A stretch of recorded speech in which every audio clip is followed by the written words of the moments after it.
All right. Hi, everyone. Welcome to the third episode of the European Volleyball Show. If you're new to the show, my name is Dan. This is Rob, and we're going to talk all about everything that's going on in European volleyball, which, Rob, right now, a lot is going on, especially after the drawing of lots today. We got to see who the matchups will be in the quarterfinals of the Champions League.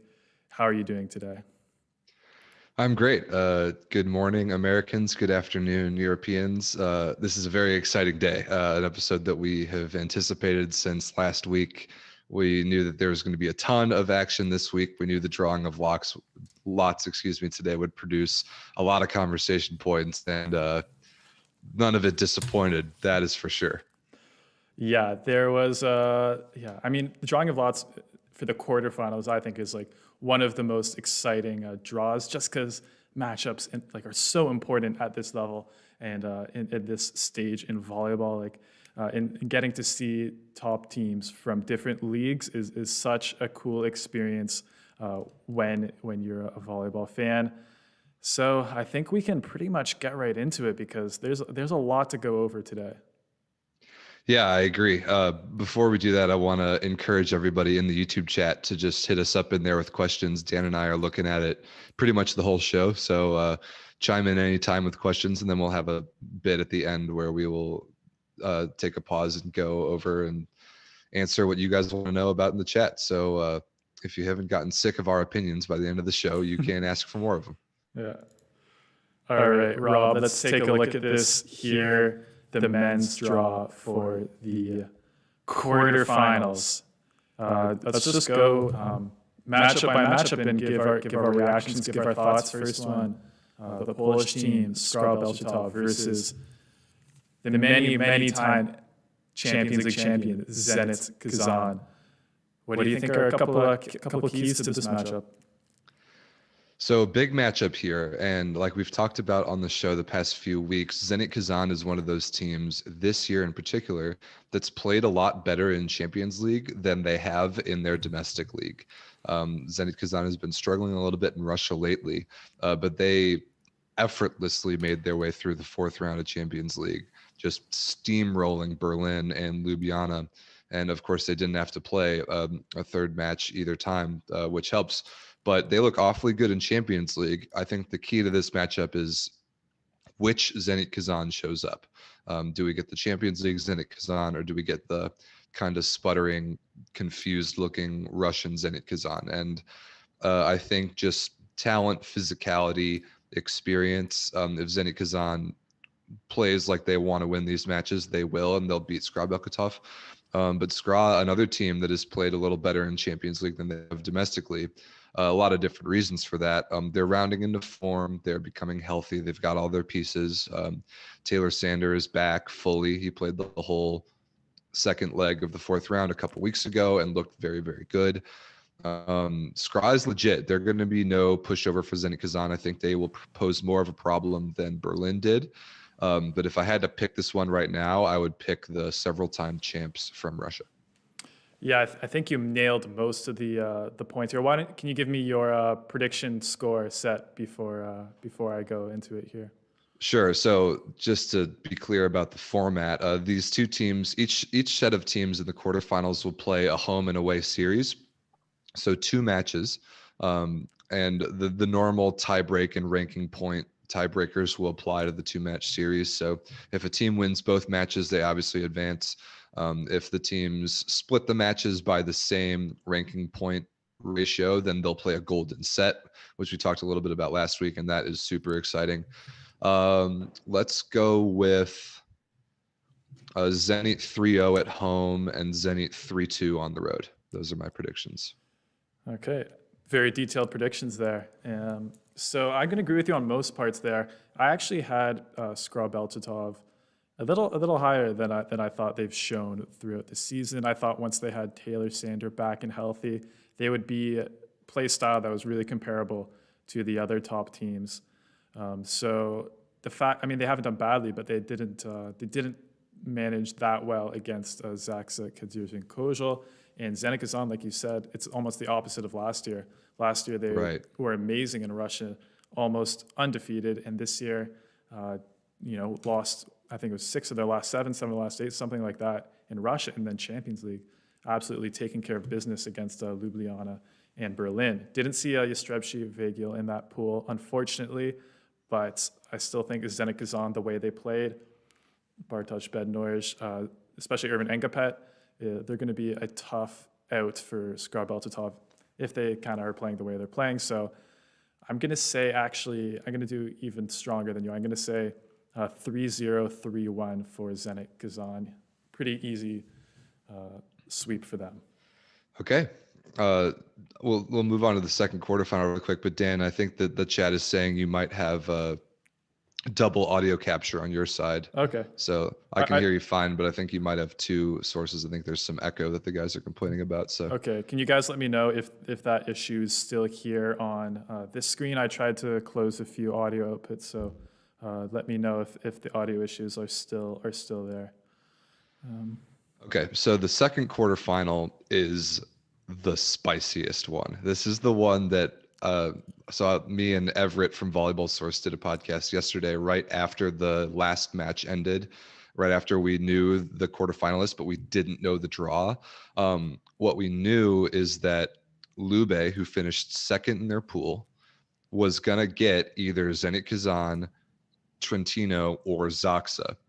From like the first cup of draw from pool winners. So we knew that whatever matchup that generated was probably going to be the biggest one to watch in the quarterfinals. The chat says your audio is fixed, by the way, so well done. And sure enough, we get Lube versus Zaksa. Lube, a serious contender to win this entire tournament. And Zaksa from Poland, a perfect 6-0, like we talked about a couple weeks ago. But we've also talked about, like, are they a serious contender to win this tournament? And boy, are they going to get a chance to prove it right away. The toughest possible first round matchup for Zaksa in the playoffs. But if they get past Lube, somehow, if they get past Lube, which I would not pick them to do right now, but it really wouldn't surprise me that much with the way Zaksa's played all year in Poland and Champions League. If they get past them, they might have a fast track to the entire super finals. So this is absolutely the matchup to watch. Yeah, for sure. I mean, yeah, just on its face, this is like the biggest matchup, I think, between either pool. This is the only matchup where it's like, maybe there's one in women's we can talk about as well, but this is like crazy competitive. Two teams at the top, complete top of their game, and probably Zaksa was not a huge fan of this draw, but you know that's the way it works. And yeah, for sure, this could be a super finals matchup. Honestly, it would be very exciting to watch. I think Zaksa, Kazucha, and Kozel will be close. I think it will be a good match. I think they will take one of the matches at home, but I still remember last year their matches against Kemerovo losing in the quarterfinals, and I don't think that Kemerovo team was as strong as this Lube team, and probably Zaksa is a little better this year too, so we'll see. This is a game we're going to try and give a lot of coverage to, hopefully, do a lot of content around the game as well, so I'm really looking forward to it, and out of all these matches, it's my most exciting matchup, I think. Totally agreed. Yeah, this is worthy of all the media coverage that you guys can spare to give it. Let's see, if I had to pick it right now, I think Lube 3-1, 3-1 is my pick right now. I'm not sure Zaksa can handle that level of firepower. I think they're a little bit outsized and a little bit out-talented at pretty much every position, except maybe opposite might be a toss-up. But Zaksa, with their outstanding team system, their scrappiness, their maturity, their out of system smart offensive choices, they won't be an easy team for anybody to beat. But Lube this year, man, I just can't pick against them right now. I really can't. So I've got Lube 3-1, 3-1. Yeah, I've got Lube 3-1 at home and Zaksa 3-2, and Lube would take the split. And yes, they would. There's a couple of people asking when the next round is. The quarterfinals starts February 23rd. It's a home and away format. So we'll have two matches. Whoever has the better score at the end of those matches wins. And remember, we could have some potential golden sets here, which is always very exciting. We haven't had one in a while, Rob. It's true. When we talked about it last week, the golden set may be the most exciting thing in volleyball, and it's kind of a unique thing to volleyball. That one do or die tiebreaker to 15 points after the teams have already played 2 full matches. Sometimes it comes down to just a 15-point set to break the tie, and it doesn't get any better than that. I really hope we get one of these. Maybe one for the men and one for the women. That would be the dream in quarterfinals, to get one of each. That would be awesome. Yeah, so let's move on to the next one. But we did have a very good point actually in the chat from Electric Volleyball, who said Tani Yudi against Osmani Wantarena, Yuandi Leal, 2 guys who are like 200 centimeters plus, 6'7", going against, Tani Yudi is great for his size, but yeah, he's definitely a weak blocker. Not a good matchup.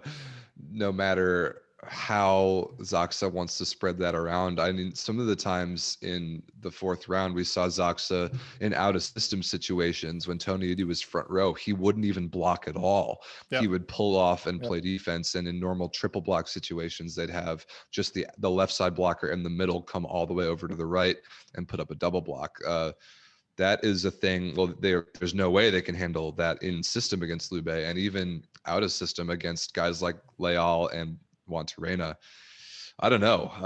I don't know if they'll be able to pull that one off against them. So of all teams that are going to be good at exploiting matchups like that, it's definitely Lube, who we've known to move things around and adjust based on matchups throughout the year. So that is definitely a weak point that Zaksa is going to have to overcome with, I guess, service pressure is one way to overcome that, or just unbelievable defense.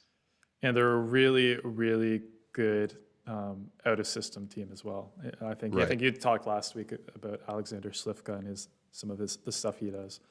But let's talk about a team with a really good right side blockers, and that's Trentino versus Berlin.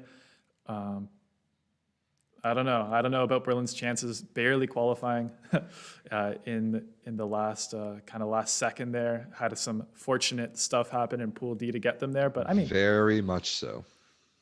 I mean, Rob, a team with a few Americans there in Berlin, so I'll let you take the first stab at this one. Okay, so I don't know if we're gonna do a whole breakdown of the men's pools like in more detail later, because if we do, I would like to get to the whole drama between Pool C and Pool D. Yeah. But regardless, first of all, Trentino, very under the radar, perfect finish in the 4th round. I feel like nobody really talked about Trentino, but a perfect 6-0, I think 17 points. They played phenomenally well. Unfortunately, Friedrichshafen did not play the second leg of the 4th round, so that helped Trentino's cause. They didn't have to play that match. But man, Trentino looks really, really good. And Berlin, probably the luckiest team in the quarterfinals by far, except maybe for Modena. They got pretty lucky as well. But Berlin, a team that I like, a team with 2 Americans, a team that consistently brings in Americans. I like their team. I like their roster. I don't think they are a match for Trentino. They got in a chance against Zenith Kazan in the 4th round to do some damage and help their own cause by trying to take a set or 2 and trying to grab an extra ranking point. They got absolutely steamrolled.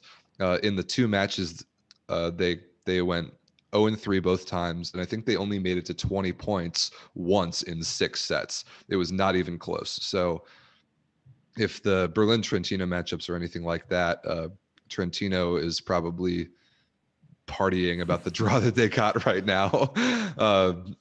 Now, I won't count Berlin out. Everett, Volleyball Source, made a good point on the podcast yesterday. It's like, you never know. You could get a very, very, very hot Ben Patch right when you need him. Yeah. They really do have some great pieces, some very good talent on Berlin. But in occasions when they've had to rise to competitive levels above what they're expected, they have not been able to do that so far this season, Champions League and Germany. So I think this is Trentino 3-0, 3-0. Yeah, I agree with a lot of the stuff you said there. Like you said, Ben Patch, definitely the X factor. I think another X factor we can talk about is Kevin LaRue was a pretty late scratch from the last tournament there, and he's still like a player that could definitely make a difference for Berlin. He would make more of a difference. The thing is with Trentino, I mean, look at their middle blockers, Lizenach and Podroshan, and they might be the best middle blocking pair of any club team out there, or at least among them. So even with Leroux, that's going to be a tough one. And I'm also not convinced for the Berlin reception, because I think they're pretty strong team when they're in system, but Trentino has Lucarelli, Nemir, Lizenach, Podroshan, and all pretty potent spin servers. That's a really tough serving rotation for Berlin, so I'm going to agree with you. I'm going to go 3-0, 3-0, the straight sweep for Trentino. Yeah, I agree with you. Everett was funny yesterday. He actually predicted this matchup to go to a golden set and for Berlin to lose. That would be insane, and I would love for that to happen, but I just don't see it. Yep, and electric volleyball, again, good point. Yeah, Lucarelli has been, he had a shaky start to the season, but he's been the Lucarelli we always know. He's what I call a five threat player: server, passer, defense, spiking, and Blocking. Serving. Oh, did I say blocking? Okay. The five main skills anyway. He can do them all at a really high level. You guys know what I'm talking about. So Trentino, I think we both agree, is going through. And then our first derby on the men's side, Modena versus Perugia. But maybe not as interesting to talk about the other ones, because we have seen this a few times already. Yes, we have, and we've seen it, and it has been pretty one-sided. Yeah. Pool B, I believe it was, came down this week to Lube versus Perugia. Both teams finished 5-1, but Perugia better on the tie-breaking set ratio. Perugia beating Lube 3-0 this week, which was a big deal. So they get in the cup of pool winners out of which they were drawn.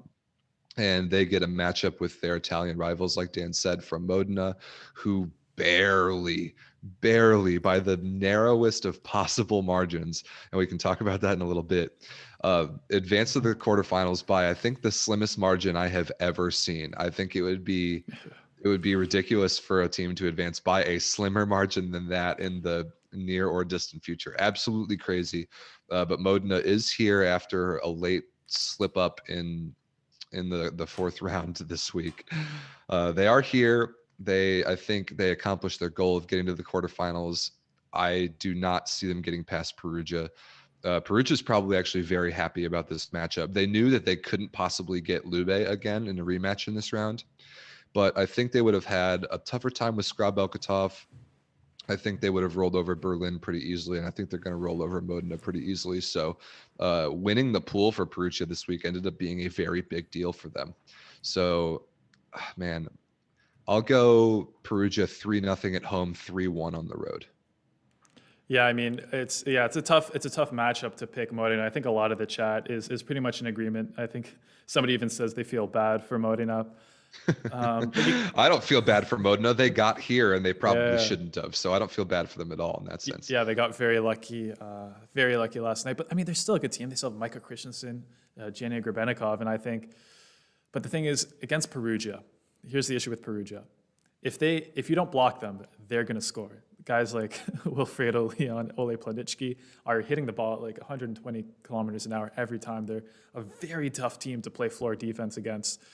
So even if Modena, I think, does have like one of the stronger back row defenses of all these teams, but I don't know if their blocking is good enough to hang with Perugia. And a guy maybe I just want to talk about quickly here is Sebastian Solé, who I think we haven't talked about too much on the show before, but I think is going to be a big difference maker if Perugia is going to make it far here. I agree. I've always been a huge Sebastian Solé fan. Argentinian middle blocker, of course. Yeah, he makes just the greatest blocking moves. I love the way he reads the game from a blocking area, and then he is a threat to set the ball from anywhere in the middle. He really runs that gap set well, creates a lot of space, and Dragan Travica, who we've kind of ripped on in the past for being just an average placeholder Italian setter. Actually, the connection between the two of them has improved a lot this season. So that is a weapon for sure. And something that's going to be really important to keep the Modena block on their heels, because if they know that they're just going to throw the ball to Wilfredo Leon all the time, now you still have to go and stop him, which pretty much nobody's able to do. But if there's a real threat of a middle attack, which is probably going to come from Soleil more so than Ricci, that could be a huge deal for the Perugia offense, adding and keeping multiple dimensions. So I'm very high on Sebastian Soleil right now. I thought he played really well this week. Yeah. So do you want to take a quick look at the semifinals of our predictions? So it would be Lube versus Zenith Kazan. Oh, that would be a fantastic rematch. That would be amazing. Of the 2018 and 2019 Champions League finals, which were both unreal matches, especially, that 2018 finals was something else. And then there would be Perugia versus Trentino, which we have seen before. And Perugia in the Italian Cup with a pretty big statement. Convincing. Very convincing. I remember on this show, I think I picked Trentino to win that match, and I was sadly mistaken. I think the big winner out of this whole drawing of lots is Perugia, for sure. I think the other half of the bracket is so much more stacked with talent. Definitely, I agree with you there. No question. Yeah, I think Perugia with two very good and likely familiar matchups. Like I think they've got Modena. I think they have their number. And then they get Trentino, whose number they've also had recently. I can't say enough about how good of a break this is for Perugia. First of all, they earned the pool win this week, and that goes a long way with the draw that they ended up getting. I think right now I would be shocked if you don't see them in the superfinals. But then that other side of the bracket is just stacked. I think Trentino. I think Trentino can get there. But yeah, okay. So they can. Finish your. They can. Finish your. Yeah, the Lube Zaksa matchup in the quarterfinals is absolutely must-watch volleyball. It's going to be absolutely electric, and then whoever wins that versus probably Zenit Kazan in the next round is going to be the same thing. Absolutely electric again. If it's Lube Kazan again, that's a rematch that we've seen several times over the last few years in superfinals. It just doesn't get any better than that. So I love that in each round we have like pretty much one guaranteed, like phenomenally good matchup, and really more than one. I think Kazan Belkatov is going to be a really good matchup. I think Perugia Trentino in the semifinals is going to be really good.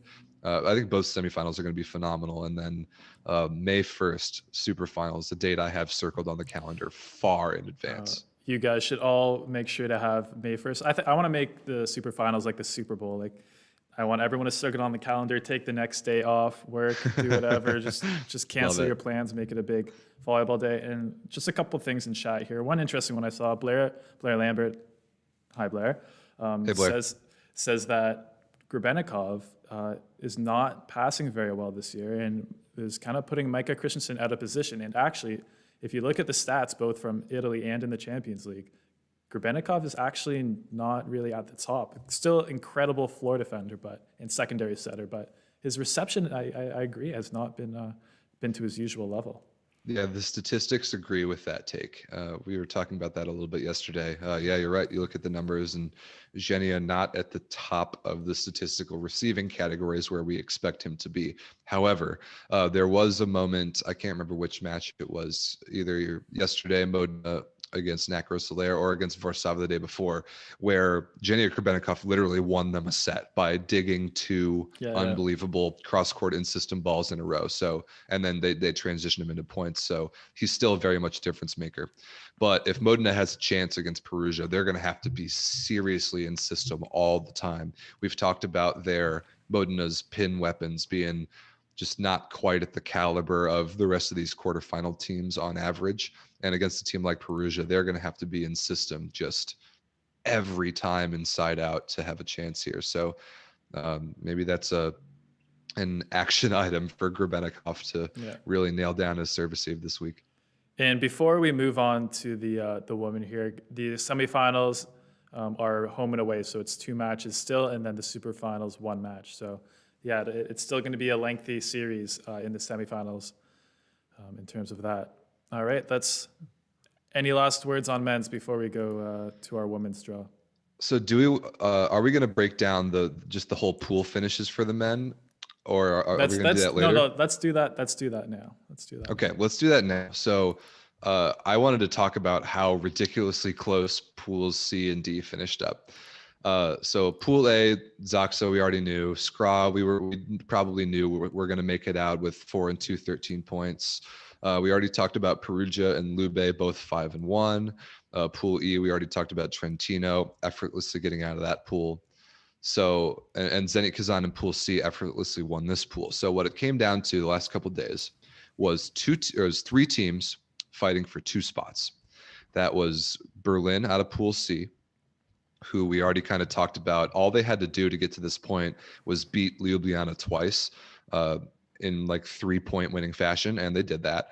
They didn't have to play Jastrzębski, unfortunately, because they didn't make the trip, and then they just get steamrolled by Zenit Kazan. So that happens like pretty much copies of the same leg 1 and leg 2 in Pool C, and Berlin is sitting there at 4-2, 12 points. So they did not play yesterday on Thursday. All Berlin needed, after Warszawa beat Modena in Pool D 3-2 on Wednesday, what Berlin needed is for either Modena or Warszawa to lose, because both either Modena or Warszawa losing would have put them at 4-2, 12 points at most, which is what Berlin had, and a worse set ratio than Berlin, because Berlin got those 2-3-0 wins for free against Jastrzębski. So that's all that Berlin needed. So fast forward Thursday, that was yesterday, and after Wednesday, after Warszawa beat Modena 3-2, and it was setting up to be Modena's pool to lose after they got a point in the standings there, all they needed to do was beat NAC Roeselare, and they were in. And so the drama had kind of been taken out of that at that point, just because we assumed that Modena was going to beat NAC Roeselare. But then out of nowhere, from the top rope, NAC Roeselare beats Modena in a match that they didn't have anything to play for. They were already out. They couldn't possibly advance. And not only did they beat Modena, they beat them 3-0. It was insane. Convincing win too. A convincing win. They were the better team yesterday. And I said on this show last week, NAC Roeselare, they came in at 0-3 because this pool was so good, but they were good enough to play spoiler against any of these teams. And sure enough, man, they beat Modena 3-0 and throw this entire 4th round of the tournament completely upside down. That changed absolutely everything. So Modena, after that match, 4-2, 12 points, 14-9 set ratio. But the crazy thing out of it was they weren't even out of it at that point. Yeah, exactly. I mean, that still really came down to the last game against Warszawa. And yeah, a lot of people saying Zaitsev is the MVP of Modena. Even though he's not on Modena anymore, he did it. He did it for his old club and had a really good, again, Kemerovo, like Roeselare, didn't have anything to play for, so they were just playing for pride. And I mean, the thing is, Kemerovo is a very good team. Any day of the week. Yes, they are. As we discussed in the preview, we thought Kemerovo could even come in and come up the standings in this tournament. They could have. They would have had to go 3-0, and they got beat by Modena on Tuesday. So as soon as that happened, they had 3 losses. They knew they were out. But and then they played their backups against NAC on Wednesday and lost that match. But then they come in against Warszawa with everything in the world to play for.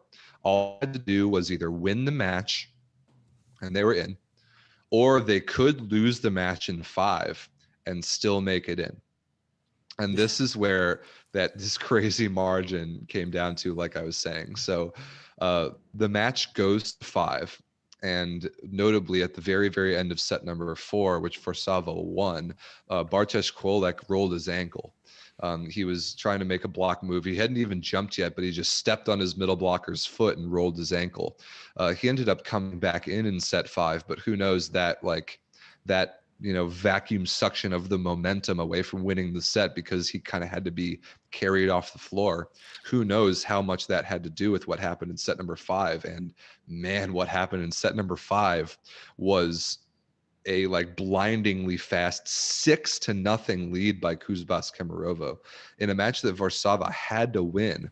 And like we'll get to in a second, they had to at least show up in set number 5. Ivan Zaitsev 2 aces in a stretch there, and that's kind of the joke that Dan made about doing it for his former team Modena. That set ended 15-5. An absolute domination by Kuzbas in set number 5 with nothing to play for against Warszawa, who had everything to play for. And what nobody knew at the time, and what we figured out pretty quickly after that, is that the advancement out of the second spot, or actually it ended up being the only one spot in Pool D. The team that advanced, it ended up coming down to 4 points. I'm not talking 4 ranking points. I'm talking about literally 4 points on the volleyball court. If Warszawa had lost that set 15-9 instead of 15-5, they would have advanced over Modena. That was the difference. It was absolutely insane. The point ratio is 1.060 for Modena, 1.053 for Warszawa. Same set ratio, same points, same win-loss. That is how close it was. Literally 4 points. Maybe, I don't know, 4 less serving errors, 4 digs, 4, who knows, 4 points in 6 whole matches across the 2 legs. That was the difference. I could not believe how close this was. And Modena just incredibly fortunate, and they owe Kuzbas Kemerovo everything in the world for their advancement to the quarterfinals. 4 points, Dan. Insane. I know, and with Champions League, with so few games here in the season, I mean, you need every single point counts. It's so important, right? And yeah, the 4. I mean, we can't make fun of them because I'm sure that it's not like they weren't trying to win every point or anything like that. But it's like you start off one game, a little better. Like you make a couple less errors here. You go for a couple more float serves and keep it closer. Yeah, that's a tough one for Warszawa, and Warszawa team that's been improving, I think, throughout the season. And Warszawa's good. They looked good to me just in the eye test on Wednesday against Modena. I thought they were playing really well. I'm a huge Peter Novakovsky fan. That team looked good. I think Trinidad's been playing really well for them. But man, this is just a heartbreaker. Just a heartbreaker for Warszawa. And they didn't know at the time that they just needed to get 9 points in set 5. No. They had no idea. But 15-5 and missing it by 4 points is just a heartbreaking way to go out. Yeah, I remember a similar situation happening in Eurovolley 2019 on the men's side with Greece, I think making it to the quarterfinals by 2 or 3 points. I mean, it's pretty funny when you're sitting there doing all the calculations and then you figure out the match ratio. It's I mean, maybe not exciting for everyone, but for super fans like us and probably a lot of people in the chat, it's pretty entertaining to watch. So, Rob, why don't we to keep all the 2 genders together? Why don't we do our top team events and then we can maybe move on to the women? Okay, you want to go first? Let's hear your all-star team from the 4th round for the men. Do you potentially want to give yours first, just so I can fix the audio on this other side here? Yeah, sure, I'll do that. So I'll go position by position. My MVP setter or all tournament setter for the 4th round is Luciano De Cecco of Lube Civitanova. He has been a difference maker all year, the best possible addition for Lube. His connection with Robert Laundy-Simon has just been ridiculous. Has created just highlight reel after highlight reel. Has been just the perfect setter to insert into that system with all the talent around him. I've just been really impressed by the leadership that he's shown and the stylistic fit for Lube. So De Cecco's my pick at setter. Honorable mentions to Benjamin Tonguti and Micah Christensen. My opposite for this round. Do you just want me to do all of them, Dan? No. I'll give my pick at setter too, and we don't have to spend too much time on it because it is also Luciano De Cecco. I think. I figured. Yeah, I think the stuff he is doing with Lube Civitanova, just what he gets out of all these players is absolutely astounding. His connection with Robert Laundy-Simon is perfect, and I don't know. There's not much to say. He makes everyone on the team look like a stud. And they are, but even though most of them really are. Yeah. That helps. But I mean, maybe at some point, but we've never seen Luciano De Cecco really on a bad team, but maybe that's I don't know. It's if we're putting the chicken before the egg here. If he just makes all his teams good, or he's just on good teams. But I think he's put some pretty good Argentina or pretty average Argentina teams, maybe higher than I would otherwise have them. But anyway, I agree. agree with Luciano that. De Checo, but yeah, Micah Christensen, Benjamin Taniuti, both great as well. Okay, my opposite pick is the timeless, the classic, the veteran Maxim Mikhailov of Zenit Kazan. We talked about him last week just because there was a question about last year's Kazan team. Was Svetan Sokolov there and Mikhailov playing out of position and everything? He is the heart and soul of Zenit Kazan. Always has been heart and soul of Russia. Their gold medal team in 2016, of course. Mikhailov just so ridiculously good. And for some reason, I still think he's underrated just because he's kind of a quieter guy. He's not flashy necessarily, but he's so efficient and so reliable on that right side for Zenit Kazan. And the Zenit Kazan can have their silly drama in other positions and their lack of performance from one player or another. And Alekno will scratch his head at various things that go on in the court for Zenit Kazan, but Maxim Mikhailov is never one of them. So just a guy who I don't think necessarily gets the credit he deserves. So he is my pick for all tournament opposite for the fourth round. I mean, never a bad pick to get Maxim Mikhailov, and I agree with you. I actually do, yeah. And now that you mention it, he is kind of underrated but yeah, the way he plays I think it's the way he moves his body. He's not, really stretchy and bouncy like some other guys, but he's not like explosive necessarily. It's very different from Viktor Poletayev, another Russian opposite, but exactly, he's so consistent, so reliable. Just look at his numbers, look at his hitting efficiency.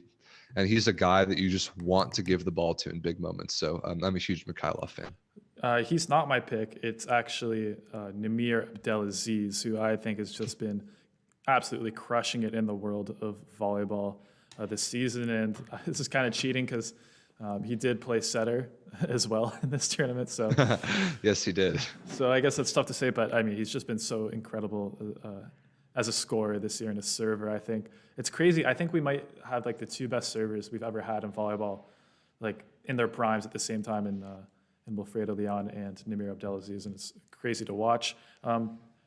Before we go on, I think there's a nice chat going on in the chat right now about Russian setters, and I kind of agree with what people are saying that the Russian teams have had, I think, some issues with setting this year. I think Alexander Butko maybe hasn't been as good as he has in prior years, and we saw a bit with Lokomotiv Novosibirsk in the pool phase as well. And even a little bit with Kozbas Kemerovo, I think setting was holding them back. Any thoughts on that?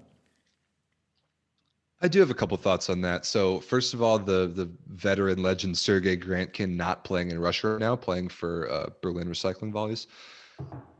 It's a position for me just in my head for Russia that they've always had above average options, but never like an elite international setter. It's kind of the same thing as their libero position. Well, Alexei Verabov was incredibly good, but it's kind of Russian volleyball style, at least in my head. They have world-class offensive talent, just gigantic middles, incredible opposites.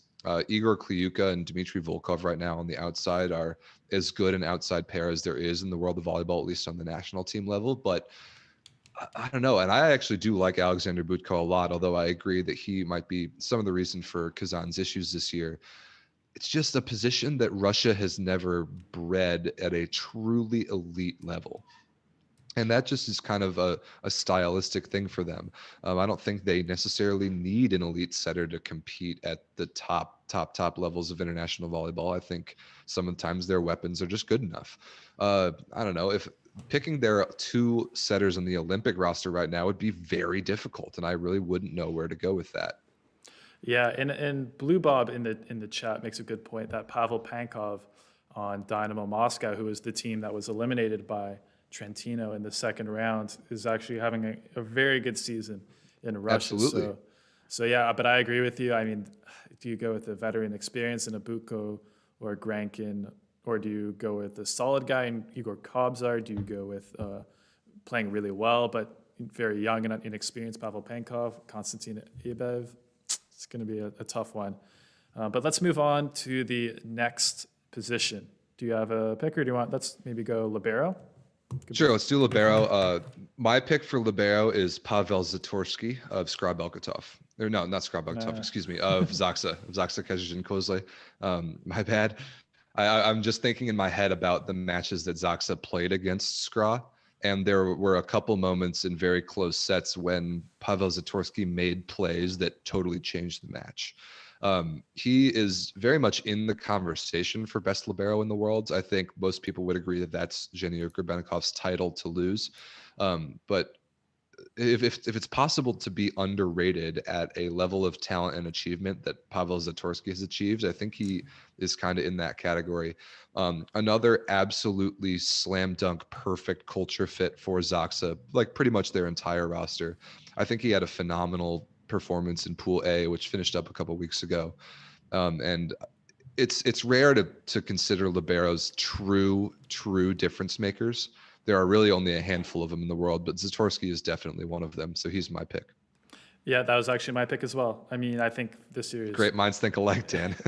Exactly. I know. I mean, like we were saying, Grebenikov is still, I would say, the best defender in the world, but Zatorsky's just he's so solid with the reception, and he's still making all these incredible hustle plays, all these incredibly technical digs, and still maybe his secondary setting isn't as good as other liberos, but I mean for me that's not as important as the reception and the doesn't defense. matter when you're as good at wiping balls off blocks and recycling as Zaksa is, so who cares? And you have Schlifka, who's a great secondary setter as well on there on Zaksa.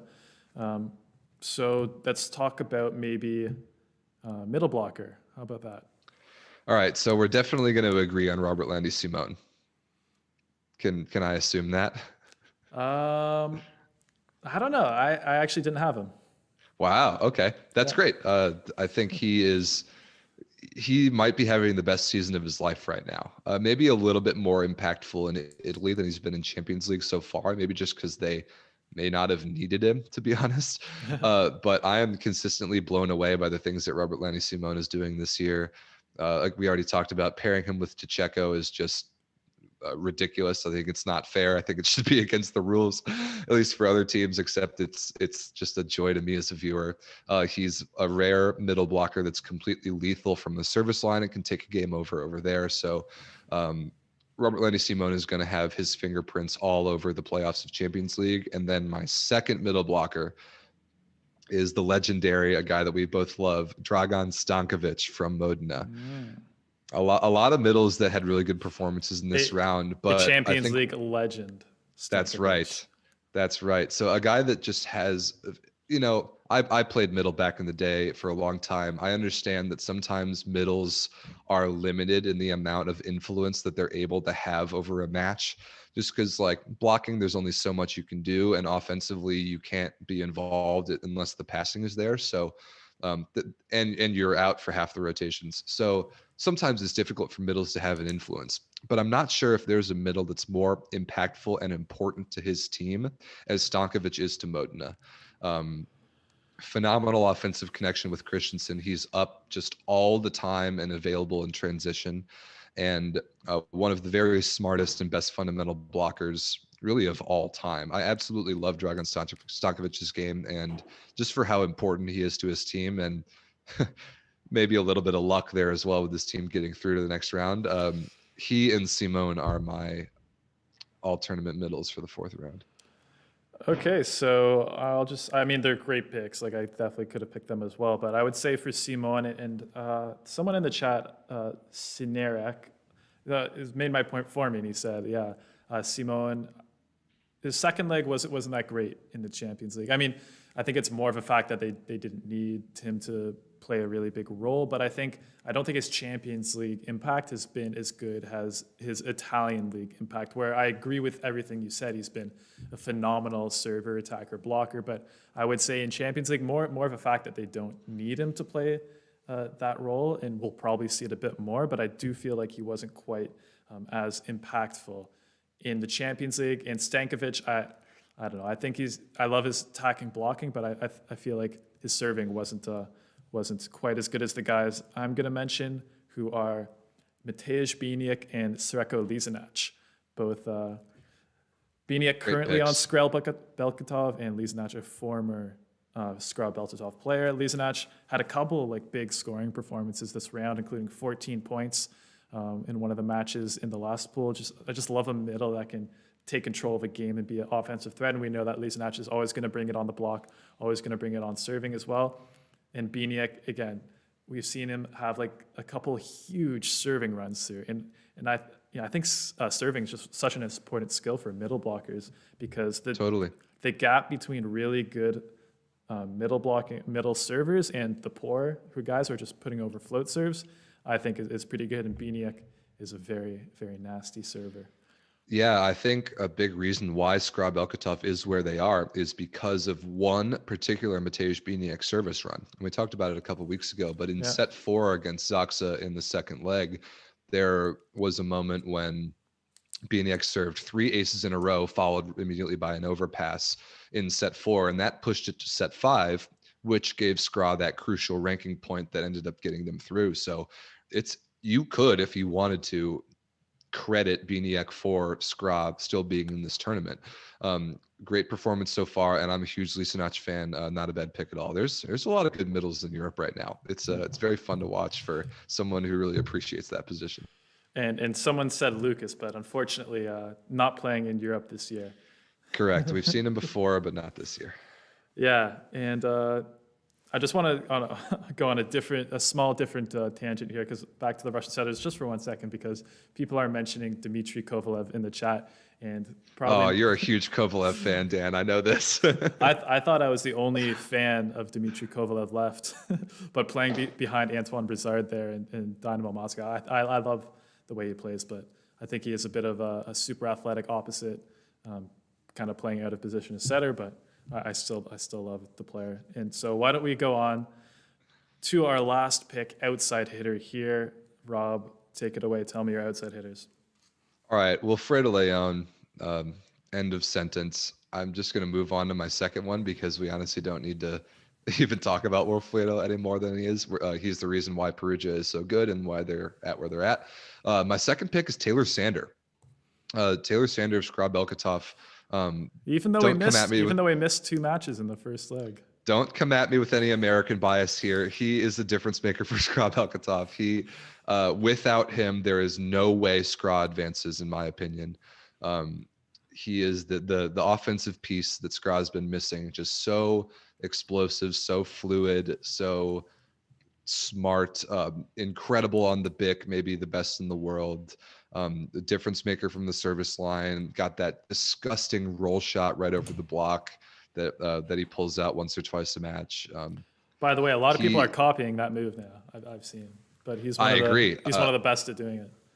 Totally agree. I think he kind of wrote the book on the modern roll shot right over the top of the block. So, and obviously I'm just a tremendous fan of Taylor Sander. I think he and Biniak are largely responsible for Skrel being where they're at. So him and Wilfredo Leon, who is a slam dunk, are my 2 picks for outside hitters.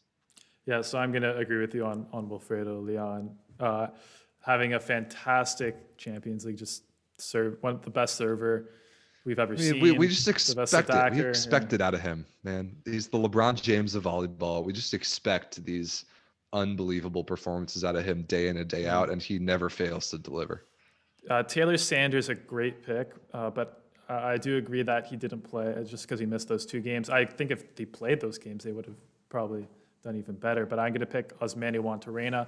I think he's been fantastic in Champions League. I just feel like there's a couple times during this tournament where Lube is not like really feeling it, but they're a little on the ropes, and then they're just like, take a look at Wantarena. Okay, hey, can you unlock your true Wantarena form? And then he comes and they just okay, only because you asked. okay, I'll play at my top level for 15 points, and then they'll take the set. And he's been incredible attacking from the back row. I think with Luciano De Checo, that's a run I really love to see. And yeah, but. Okay, so let's take a couple comments from the chat because we've got a lot going. Yeah, the chat is active today. I love it. Keep it coming, you guys. This is great. Okay, so there's 2 teams maybe we can talk a bit more about. Skrel Belkatov and Perugia, because someone brought up Muzai to Perugia. Yes. Yeah, that was a big piece of news. So the Perugia opposite position has been a very complicated story all year. That position obviously has been held by Alexander Atanasievich the past several years, but he was coming off of injury the first several months of the Italian Super League, and we've seen him here and there. We've seen him start some matches. We've seen him come in off the bench, but he has just not been the same. It's honestly it's sad to see because I love Alexander Atanasievich so much. His game is so awesome. He's such a good fit for Perugia, and he's so important to them.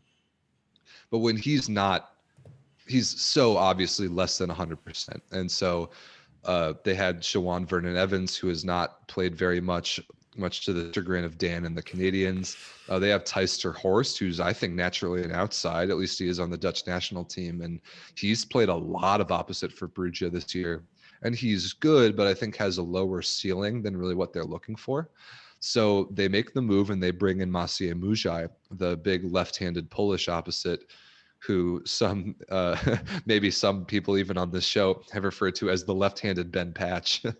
Yeah. But I think it's only a matter of time as Mujaj trains and gets a couple more touches with Perugia that starting opposite spot is his. I think that was the reason why they brought him in. Otherwise, there would have been no point. So sure, they'll give him a couple weeks to get acclimated to the system, but I think by the time late February comes around and you see Perugia playing Modena in the quarterfinals, I think you might see a very steady diet of Maciej Mujaj. So that was a very interesting move that Perugia made, and I don't know. Well, what are your takes on that move, Dan? Well, I'm a little, yeah. I wasn't expecting the move for sure. One of the reasons is Me neither. I think Maciej Mujaj and Shawan Vernon Evans are pretty similar players. Agreed. Just in terms of guys who have similar strengths and weaknesses, super athletic, high touch points, but also have a bit of block blindness in terms of how they attack, and they're not always able to hit off hands very well. Again, both very high blockers, but maybe not the most technical guys. But Mujaj at his best, he's a really boomer bust player. Like, he's incredibly effective at the top of his game, but we've also seen some poor performances. But for me, I think Thijs Horst is actually like doing quite well at opposite. And I really like that fit there, and I was surprised because I was like, okay, Thijs can hold them over, and then if Atanasievich is healthy enough, let's go with him. But this weird in between where we have like 3 different players who are all kind of filled the same niche. I don't know.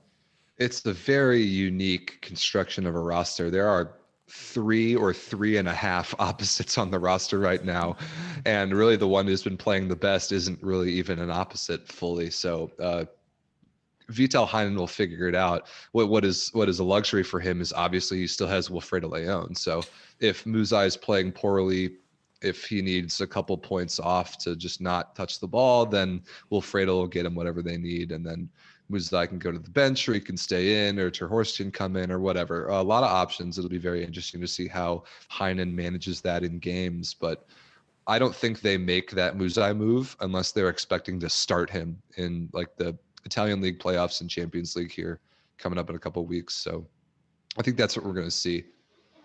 Yeah, I agree. And then, I mean, someone else mentioned Ole Plotnicki. A couple of guys mentioned him, and yeah, he's taken the next step from.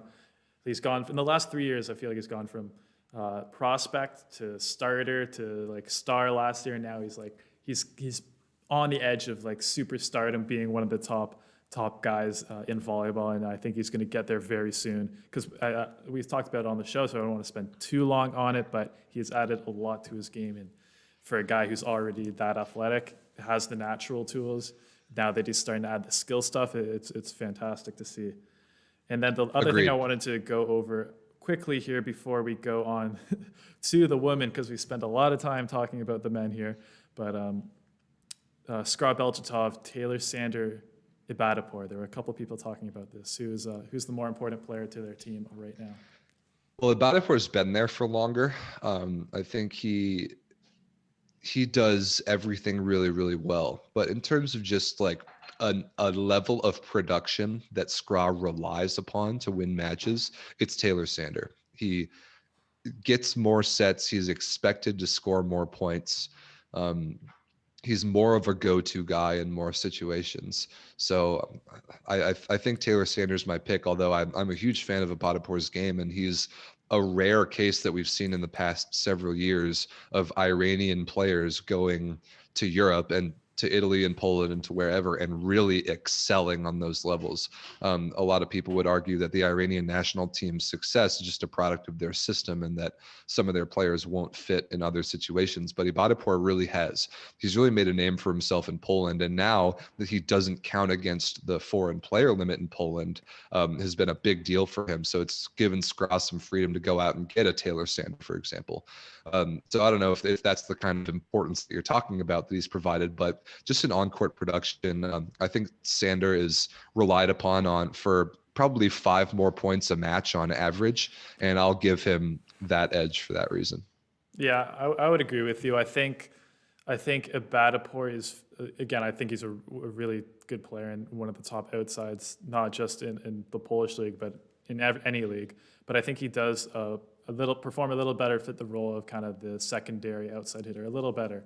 Because I feel like there's not a lot of good Abadapour games where he gets 30 to 35 sets. I feel like he's a lot more comfortable in that, 18 to 23 set range as a secondary outside hitter, focus on reception, focus on blocking, and then have Taylor Sander take a lot of the back row attacks and everything like that, and a lot of the out of system balls. So we agree on this one. We haven't agreed on everything today, but we're going to agree on that one. Yep, agree on that one. Good questions from the chat. I'm really happy to see the chat as active as it is. Shout outs to you guys. You're talking about a lot of great stuff in there, but it's long overdue that we talk about the women's draw. So let's get to it. Let's go. I'll switch here. Let's go to the women's draw, which is all right. We have it on screen now, and some good stuff here, Rob. I feel like it's this is like a more even draw, if that makes sense, than the men's. I agree. Yeah, the top half of the bracket on the men's was way more stacked than the bottom half. I think everyone would agree on that. But yeah, this for the women's is very, very balanced. I guess let's just go matchup by matchup. So we've got Igor Gorgonzola Novara against Fenerbahce from Istanbul in the first one. That is going to be awesome. I can't wait to see that matchup. Novara, who we were really impressed by last week, and Fenerbahce, who's been resting from Champions League at least for a couple weeks after getting second in their pool to Conegliano a couple weeks ago. But Fenerbahce is no joke, and we agreed that they were likely to make it out where they were at in the standings. We also agreed that they deserved to do so. We talked about how good Kelsey Robinson was as a signing, and Melissa Vargas on the right side for them, and Novara. I was impressed by them last week. So man, I don't really know how to pick very many of these women's matchups except for maybe one of them. But what are your thoughts on this, Dan? So I think that this is the like Lube versus Zaksa. This is my favorite matchup in the women's game because these are two teams, mine too, two elite teams. This is going to be the most exciting one for sure. And like you said, and I've been saying this ever since she joined the team. Kelsey Robinson is takes his team just to the next level. Fenerbahce, in fairness to me, I predicted them to be the third out of the 3 elite Turkish clubs because they didn't have that extra X factor. But it reminds me a little bit of when Michelle Bartsch joined Vakifbank last year.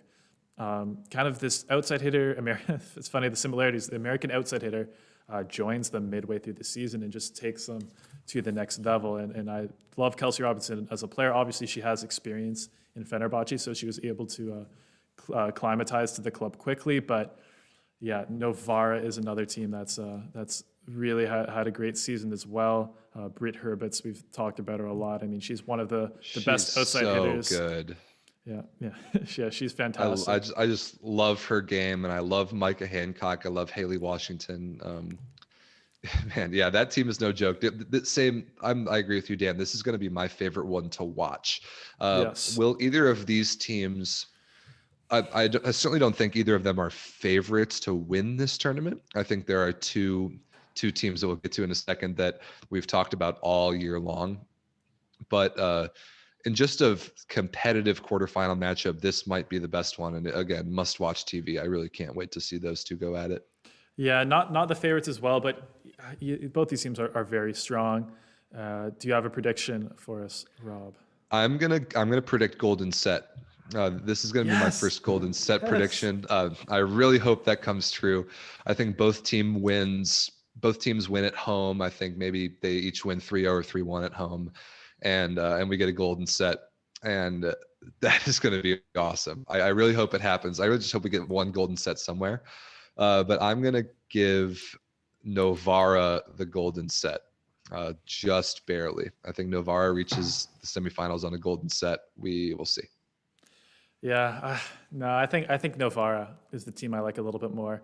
I like Chiarcella. I like Britt Herbets. I like you said, Mika Hancock has been serving teams off the court this season, and I think they're gonna take. I'm gonna say 3-1 Novara at home, 3-2 against Fenerbahce in Fenerbahce. Maybe that prediction would be different if there were fans in Fenerbahce, because we all know how great their fan base is. Absolutely. The club that commented the most on our Instagrams preparing for the drawing of lots, we ran a little contest here. Okay, so there's our predictions for that matchup, and let's go on to our Italian derby, Scandicci versus Conegliano. Yes, it wouldn't be a quarterfinal matchup in the Champions League if there weren't two Italian teams going at it. And so Scandicci winning Pool A, although they didn't really have to do all that much work in the second leg. They kind of already had it wrapped up. But Conegliano, I can't pick against them. I really can't. I can't pick against Asia Wolosh. I can't pick against Pauli Gonu. I can't pick against Kim Hill right now. They're my pick to go to the finals. If I had to pick right now, they're my pick to win this whole tournament. They're so good. I think they're the absolute gold standard for club teams in the world right now. And Scandicci is really going to have their work cut out for them. I think Conegliano takes this pretty comfortably. I'll give Scandicci a set at home, but I think this is two pretty clean wins for Conegliano. Yeah, I mean, I would have to agree. Conegliano, like you said, is I feel like I can't even remember the last time they've lost. Pauli Gonu, I think this is the point we make every time we talk about Conegliano, but first of all, she's incredible as an attacker, incredibly efficient, hitting well over the block. I think there's almost no equivalent to the kind of style she plays, where she's just hitting as if the block isn't there. Joanna Volosh is running the team expertly. Robin de Cruyff, who we had on the drawing of lots earlier today, Monica Di Gennaro, who's maybe the best libero in the world right now. I mean, it's a pretty perfectly composed team. So, I think Conegliano is one of the favorites. I don't know if I'd pick them as my pick, though. I think there's another team coming up that I might be more inclined towards. Interesting.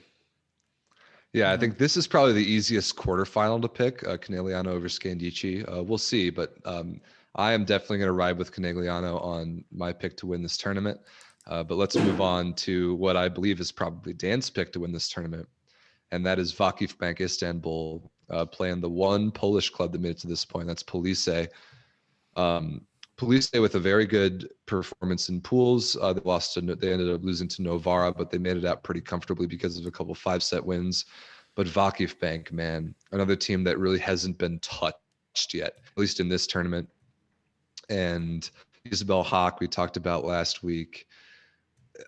It's impossible to pick against this team, at least at this stage. I've got Vakif Bank advancing here. I think it's going to be pretty comfortable. I just don't see them being slowed down, at least not yet. Yeah, I mean, I like Police. The issue with Police is that they have a similar kind of style, I feel like, to Vakif Bank, where they have the engine of their offense is the opposite, Jovana Brakocevic. But I know she's obviously an amazing player, but I feel like they just can't play like the same game as Vakif Bank and beat them at it. They can't throw 40 sets or 50 sets or 60 sets to their opposite. And I don't think Brakocevic, even if she matches or even a little bit better than Isabel Haak, I don't think like the rest of the team is going to have the same situation. And then obviously everyone else on Vakif Bank with Michelle Barsh and Maya Onjenovic.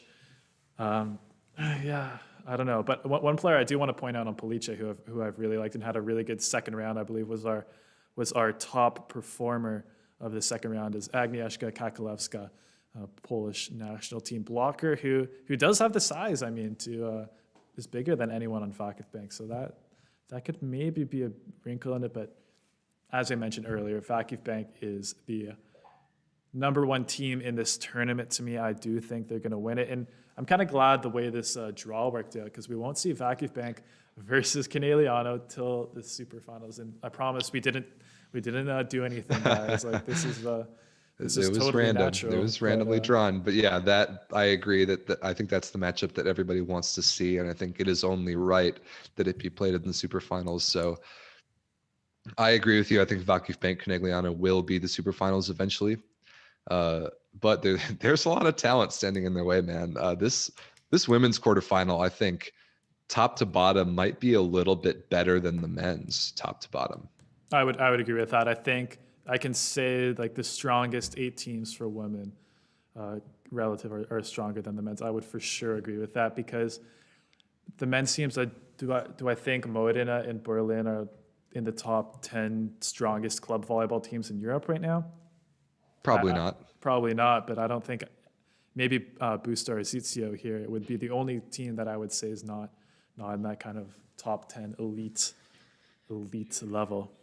So speaking of Busto Arsizio, they pulled out the crazy comeback to get to this round after going 1-2 in the first leg, going 3-0 in the second, like we talked about last week. Jordan Poulter, Alexa Gray, outstanding performances, and they get Ekshasi Basi from Istanbul.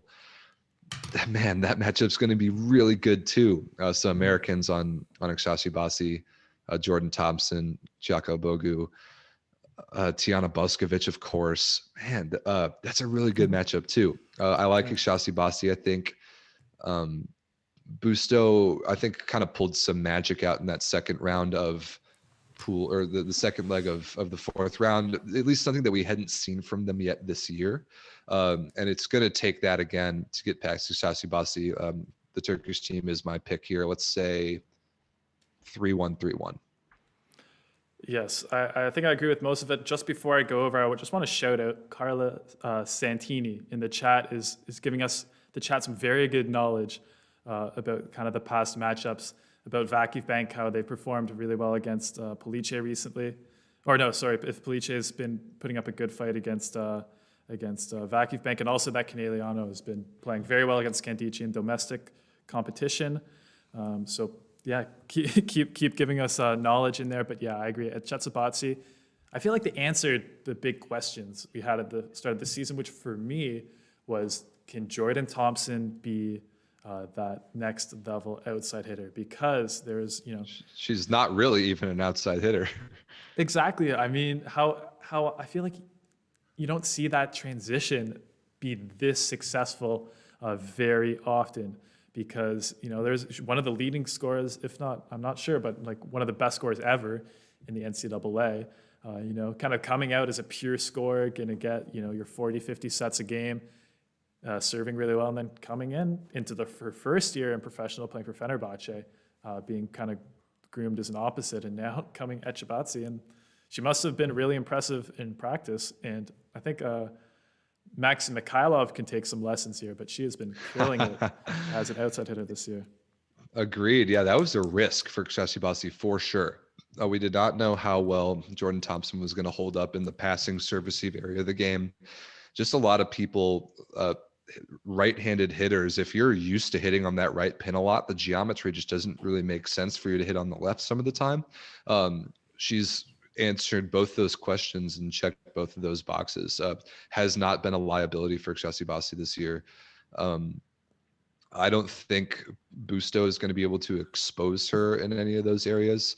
I think Vakif Meg might be the only team that's able to do so in the next round. So I agree with you, Dan. I really like Shashibasi here. The risk that they took in the offseason bringing Jordan Thompson in has absolutely paid off. They look really good. I like them to get to the semifinals, and that all Turkish matchup that we both have picked to happen is going to be awesome. Yeah, good. Yeah, it'll be really good stuff. And like you said, I mean, that was a big risk. We saw a blow up from Zenith Kazan and a couple other teams. Totally. And I mean, Boskovic has exploded a couple times. I think she had a 37-point game which is one of the highest all time in Champions League. Yeah, that's massive. You can't overstate how big of a performance that is. 37 points. It's crazy.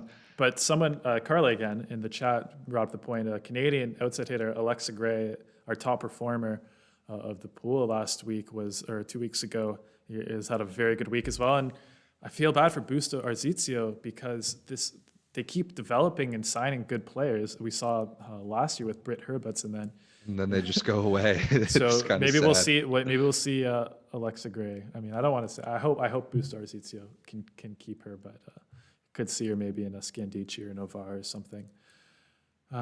Okay, so I think that's a good. So okay, do you want to go over the semifinals quickly here? Yeah, sure. So we both picked. I think all of our quarterfinal picks were the same. So Novara Conegliano, all Italian semifinals, at least maybe we think so. I've got Conegliano there. Vakif Bank Ikshasibasi, all Turkish semifinal. I've got Vakif Bank there. And then the collision course that we've all been hoping for. Conegliano, Vakif Bank in the super finals. They're on opposite sides of the bracket. It very well could happen, Dan. What we've been talking about for months. It's happening. It's happening, Rob. You're going to call it? Okay, I'm going to call it as well. I think it's happening. I really hope it happens. And I've got Conegliano. I don't think it's going to be an easy road. I think there's going to be a lot of tight games on the road, especially I think that I love Conegliano, but Conegliano versus Novara, your rematch, if you remember, of the 2019 Super Finals, I think is going to be a really good one. But I'm going to pick Vakif Bank. So Rob, we're going to have we'll butt heads throughout the playoff race here as Vakif Bank and Conegliano come towards the end. I like it. It makes the show fun. Exactly.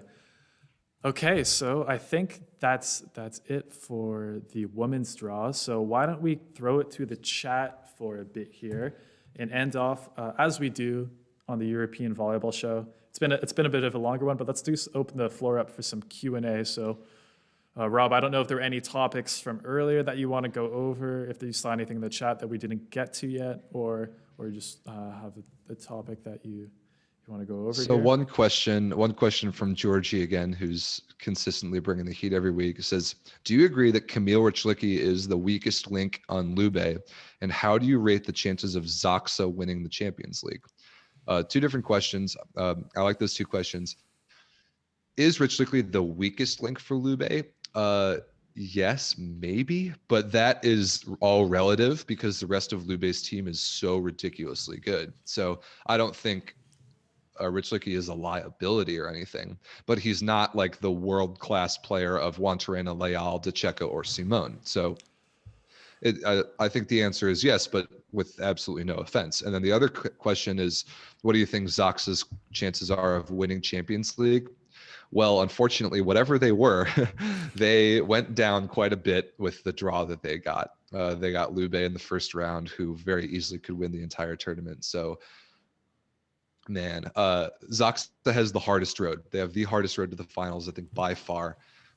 Could they do it? Maybe. Do I pick them to do it? No, I don't. Yeah, and okay, so first of all, with Zaksa having the hardest draw, yeah, maybe they could have made the super finals maybe if they're playing again.